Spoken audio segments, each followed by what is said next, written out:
The Other Side of Fear, a Backpacker's Memoir by Jenni Reavis. Unhidden Heroines, Series, Book Number 1, Chapter 4, Soulfire. She had a particular habit of setting fire to anything that didn't feel like freedom. Myra Adlo. The first time Soulfire burned inside me, I was 15 years old. It was 2 p.m. on a Monday as I walked into my first Spanish class. As a little girl, I was enamored by my grandma's travel stories and knew my destiny included seeing all the countries she told me about, including the ones she'd never got to visit. I put the Spanish channel on the TV and danced around speaking gibberish, and in hours I spent alone in my room, I made up secret languages with my imaginary friends. That lightly glowing ember ignited into all-encompassing flames during my first real language class. From that moment on, I would never forget the feeling of my soul's true passion blooming within me. The walls of my classroom were lined with flags from Spanish-speaking countries around the world, showcasing the color patterns of the flags on bulletin boards, which held framed quotes in Spanish. Posters featuring stunning images depicting each unique culture brought traditional native dances and clothing to life in front of me. I had never seen a native woman making her culture's traditional food from scratch, and I wanted to learn everything about these beautiful women. Pages stuck together. Sorry. I studied the women in the photos with their worn hands and speculated at the immense wisdom they must carry. Their stories. How many things they have created from talents, passed down from generations of elders, all from the love they have shared, taking care of so many others. While my grandma told me her travel stories, I remember the times she would make her food from scratch too. "Let me show you how to make homemade noodles," she would beckon. "One day you'll have a husband and a family to make noodles for, and you will need to know how to cook, clean, and sew." "Nah, I will marry someone who does all those things for me," was my response. She always laughed like it was the funniest thing she ever heard. I was in a small private school at the time I walked into that language classroom.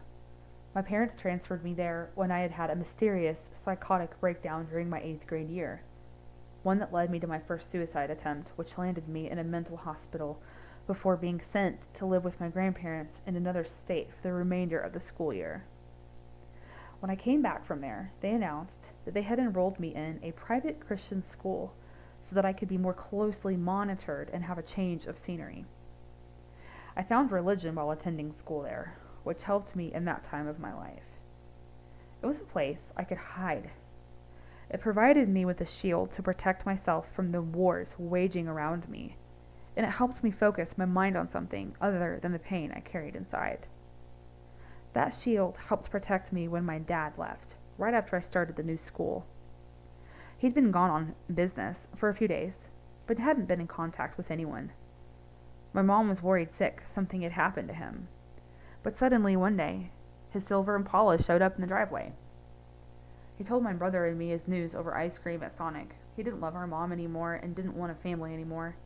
So he and my mom had decided the best thing for everyone was for him to move to Lawton, to be closer to a job assignment for a while.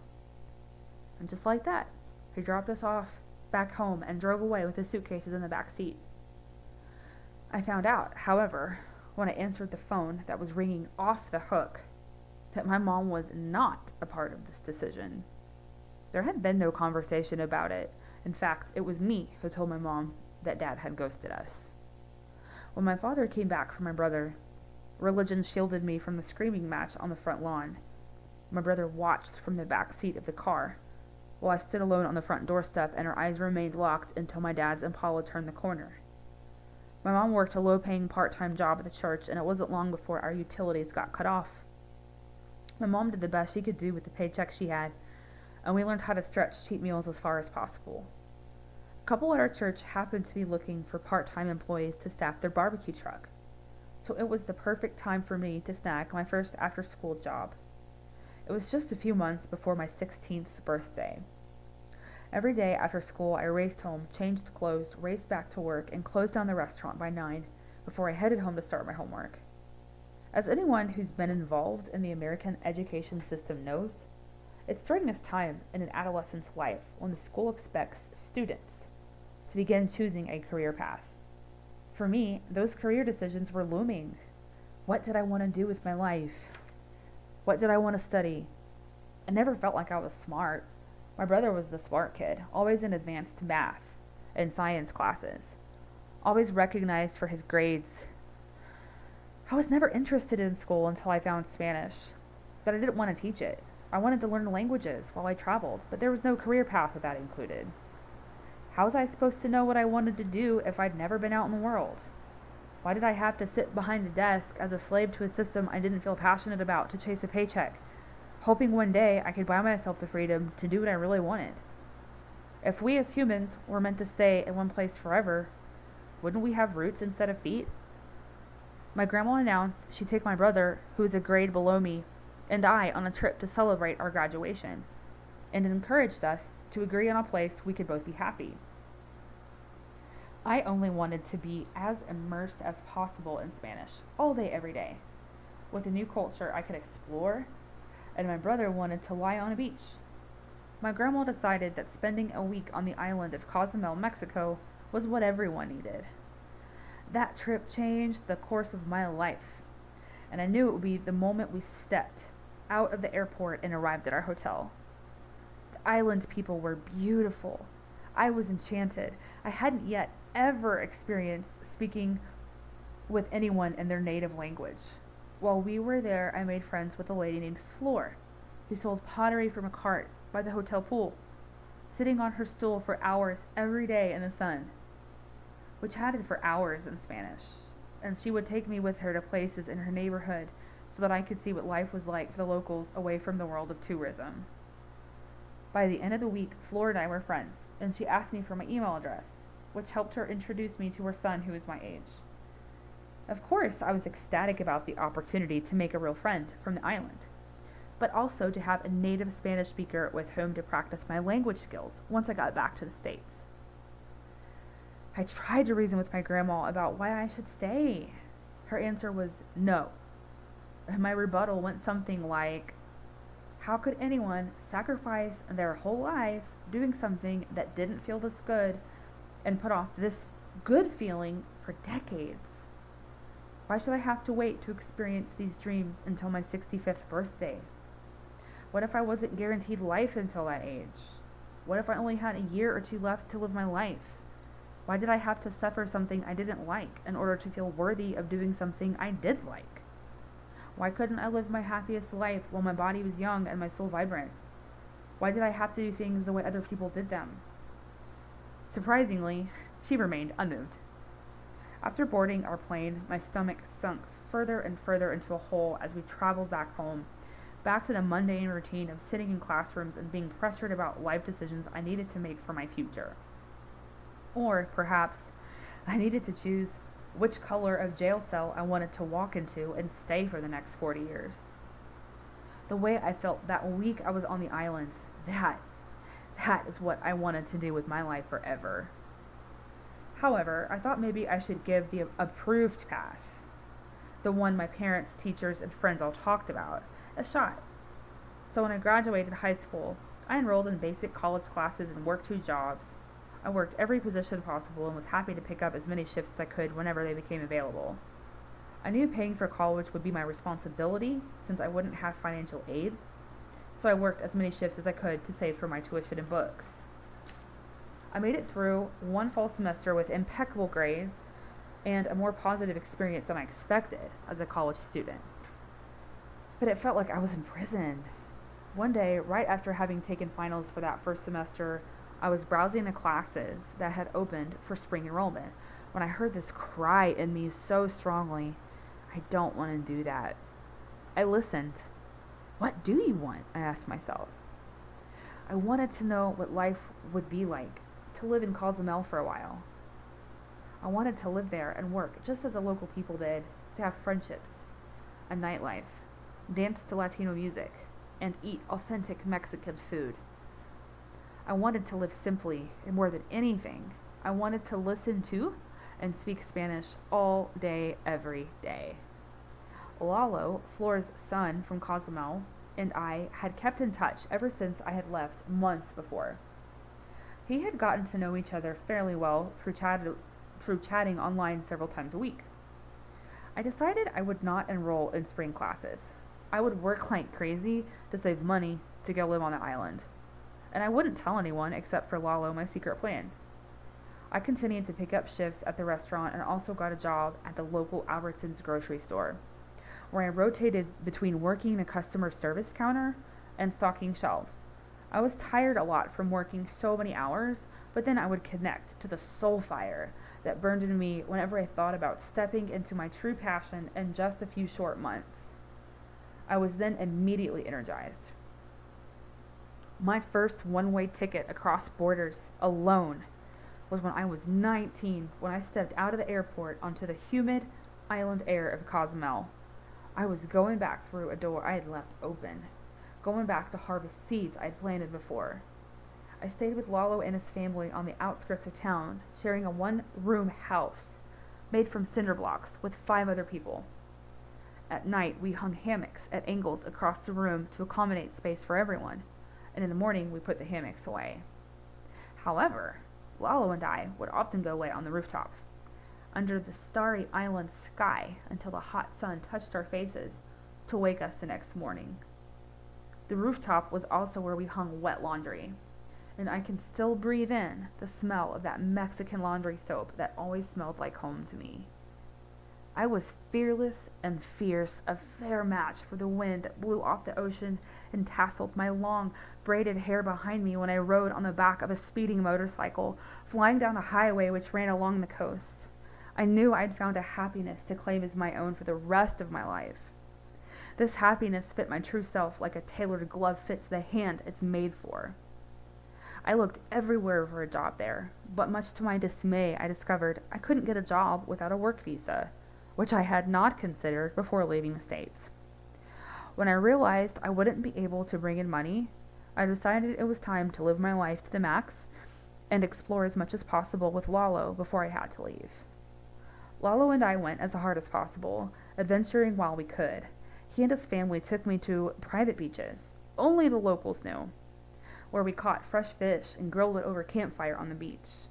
He had a friend with a speedboat take us to another island close by where we explored ancient ruins. Lalo took me to a neighborhood party where we all danced to live music all night.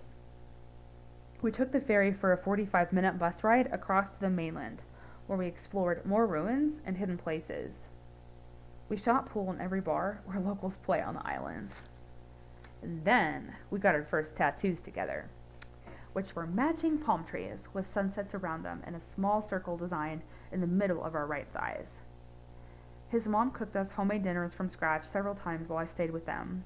My hair was so long, it hung to my waist, and Lalo talked me into getting cornrows. So my head was full of braids and still hung beautifully, nearly to my waist. I would put on a bandana that matched whatever outfit I picked out each day, and we rode motorcycles all over that island with my hair, my braids just blowing in that wind I will never forget the smell of. I belonged to it, and I was an heiress of its freedom. Until one day, I had only enough money left for a ticket home. Lalo and I gave each other a tearful goodbye as I disappeared into the airport security room. I was in for a surprise when immigration officers began requesting a little piece of paper that I had been given when I entered the country. I realized then I had thrown that paper away the day before while packing, not knowing I would need it. The men behind the glass window did not find nearly as much humor as I did in my predicament, and they pulled me into a room with more officers. Why was I in Mexico alone? Where was I staying? How could I prove my date of entry? How is my Spanish so good? They said they would not let me get on any flight without showing them proof of when I entered the country. Huh, that's perfect for me, because I don't want to leave anyway, I told them. I never got nervous or scared. I thought the whole thing was so funny, and I was secretly hoping they wouldn't let me get on my flight to go back home. I didn't want to go back there anyway. No such luck. I boarded my flight, and I cried the whole way back to the States. Oh, the thought of plugging myself into the system there and being a hamster on a wheel made me wish that the airplane would take a nosedive into the ocean right then and there. I wanted more than that for my life. While I bawled, I promised myself I would find a way to keep living this dream. I would do everything it took to find this place of happiness. I promised myself I would find something that made my light shine like it shone when I was there traveling. I wouldn't let anyone or anything dim it. I promised I would be fearless and take risks and work as hard as I had to make my dream a reality. I got back in perfect timing because my mom was transitioning from her one-bedroom to a two-bedroom apartment. I returned full-time to my job at Albertsons, and I also enrolled in my full-time classes again. One day after work, I had this wild hair to go to the animal shelter to get an estimate on how much it would cost to adopt a kitty. I couldn't afford anything right then, but I wanted an estimate so that I could set aside for it for my next few paychecks. "Excuse me, miss? Miss, are you here to adopt a cat?" Came a voice from behind me in the parking lot as I approached the shelter door. I turned around to see the young couple who had stopped me. I explained I was just there to get a price on adoption fees and that I needed to save some paychecks before I could invest in everything a new pet required. They said they had found a gray Russian blue kitten on their farm. Its mother was missing and their son was allergic to cats. They were there to drop her off at the shelter but asked if I would be interested in taking her. They said they would take me to the store to buy... pages stuck together. To buy everything she would need. They gave me their phone number because they were willing to pay for her to get spayed and vaccinated later. I had to say yes. It was fate. They bought all of her supplies and even left me with $20 to get her food and litter over the next 2 weeks. She was so tiny she was barely eating real food. It was love at first sight for us, peas and carrots. We were from that moment on. At night, she curled up in my shoulder and fell asleep nursing on my earlobe. Until one day, I came home with a stuffed lamb I had found on an Easter display while stocking shelves. Something about it reminded me of her, so I brought it home. She quit nursing on my ear and forever after nursed on her lammy. I named her Gracie Ann. Those people had to be angels crossing my path with this baby. Why had they insisted that I take her when they could have dropped her off at the shelter and the shelter would cover her expenses? I didn't understand then that it was divine intervention. Right before I left for Cozumel, I was working the customer service desk when I had met a handsome Latino man who came in to send a money order. He asked me out before I left, and I told him that if I made it back to the States that I would. He saw me stocking shelves one day and held me to my promise. We went out a few times, but broke things off after a few dates. Other than a few dates, I went out dancing to Latino discotecas with my Mexican friends and did volunteer interpreting and translating. Most of all, I daydreamed about the Soulfire experienced during my time in Cozumel. It was me and Gracie doing homework, housework, and singing kitty karaoke. We always had a great time, and she thought everything I did was great. I had no idea just how much she would be my saving grace for the chambers of terrors that would open up for me less than a year after experiencing my island paradise.